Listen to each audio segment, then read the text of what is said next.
పల్నాడు జిల్లాలోని వెల్దుర్తి మండలంలో ఫ్యాక్షన్ మరియు రాజకీయ గ్రామమైన గుండ్లపాడు గ్రామం నందు పల్నాడు జిల్లా ఎస్పీ కంచి శ్రీనివాసరావు స్వయంగా పల్లెనిద్ర కార్యక్రమం నందు పాల్గొన్నారు. ఈ సందర్భంగా ఎస్పీ మొదటగా గ్రామ ప్రజల సమస్యల్ని అడిగి తెలుసుకున్నారు. వారి సమస్యలను విన్న పల్నాడు జిల్లా ఎస్పీ తమ పరిధిలోకి వచ్చేవి చేసి పెడతామని, రెవెన్యూ పరిధిలో వచ్చే వాటి కలెక్టర్ తో మాట్లాడి పరిష్కరిస్తామని తెలిపారు.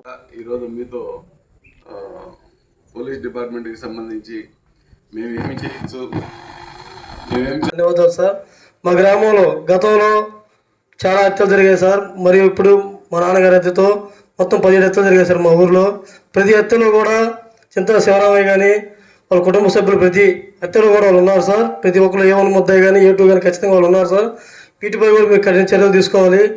గతంలో జరిగిన హత్యలపై కూడా చాలా చర్యలు ఉన్నాయి సార్. వాటిపై కూడా ఎంక్వైరీ ఖచ్చితంగా ప్రతి హత్యలో వాళ్ళు ఉన్నారు.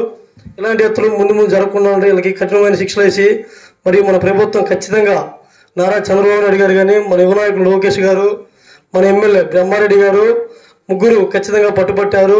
ఇటువంటి హత్యలు మళ్ళీ ముందు జరగకుండా ఉండాలని, వీళ్ళపై కఠిన చర్యలు తీసుకోమని మన ఎస్పీ గారికి కానీ మన డిఎస్పీ గారికి ఆదేశాలు ఇచ్చారు. ముఖ్యంగా చంద్రబాబు నాయుడు ప్రత్యేకమైన దృష్టి పెట్టి మా నాన్నగారి కేసుని